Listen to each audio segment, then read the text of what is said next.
সেটা হচ্ছে একটু সুষ্ঠু নির্বাচনের জন্যে সকলের ভিতরে একটা আন্ডারস্ট্যান্ডিং থাকা দরকার। কারণ রাজনৈতিক দলগুলো যদি সহযোগিতা না করে তাহলে শুধু ইলেকশন কমিশন আর গভর্নমেন্টকে দিয়েই নির্বাচন সুষ্ঠু হবে না। সুতরাং ওই ক্ষেত্রে আমরা ডায়ালগকে ইনভাইট করি, how to make a fair election এবং কীভাবে একটা কনজেনশাস অ্যাটমসফিয়ার তৈরি হয়। আমির জামাত যখন তারেক সাহেবের সাথে কথা বলেছিলেন তাকে কন্ডোলেন্স দেওয়ার সময় উনি যেটা উল্লেখ করেছিলেন যে একটা সুষ্ঠু নির্বাচনের মাধ্যমে যে আউটকামই আসে রেজাল্টে, যারাই মেজরিটি হয়, যারাই গভর্নমেন্টে থাকে, যারা অপোজিশন হয়, কিন্তু বাংলাদেশকে এগিয়ে নিয়ে যাওয়ার জন্য আমাদের ভিতরে একটা কমন আন্ডারস্ট্যান্ডিং থাকা উচিত, কোঅপারেশন থাকা উচিত। আমরা মনে করি সেটাও হইতে পারে। 3 নম্বর যেটা আমরা বলছি যে আমরা যদি ইনশাল্লাহ মানুষের সহযোগিতায় আমরা যদি মেজরিটি পাই তাহলে জামাত একক পার্টি হিসেবে সরকার করবে না, আমরা সকলকে ইনক্লুড করেই সরকার গঠন করার জন্য আমরা চেষ্টা করব। সেটার 2টা পার্ট থাকতে পারে। একটা হচ্ছে আমরা যদি মেজরিটি থাকি তাহলে তো স্ট্রং অপোজিশন হিসাবে আরেকটি দল থাকবে নিঃসন্দেহে। আর আমরা যদি একটা বিশাল জোটের মাধ্যমে ইলেকশন করছি বা বহুদল, তারা সকলেই আমাদের সরকারের ভিতরে থাকবে। সেই হিসাবে কোনো দলীয় একটা ওটা এক ধরনের ন্যাশনাল গভর্নমেন্টের আকারেই আমরা দেশ পরিচালনা করব ইনশাআল্লাহ।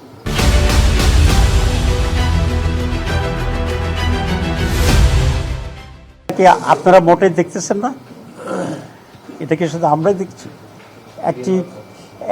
একটা ব্যক্তি আসছে, ওনার সিকিউরিটি অবশ্যই দরকার, আমরা এটা ফিল করি, কিন্তু যে হিসাবে প্রজেকশন হয়েছে এরপরে এখনও যেভাবে প্রজেকশন হচ্ছে, তো এগুলোই তো মানুষকে এক ধরনের মেসেজ দিচ্ছে।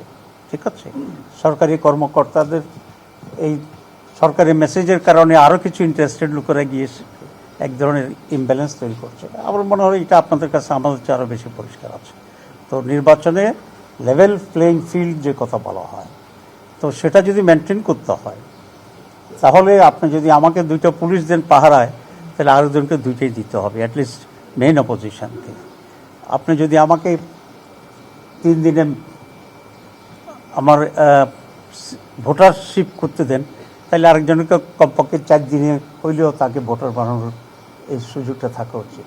কিন্তু আমরা দেখছি যে ট্রিটমেন্টটা ঠিক এরকম হচ্ছে না। এটা obvious, everybody is seeing this. এটা এমন না যে খুব সূক্ষ্মভাবে হচ্ছে। আমার মনে হয় আপনাদের সকলেরই চোখে পড়ার কথা।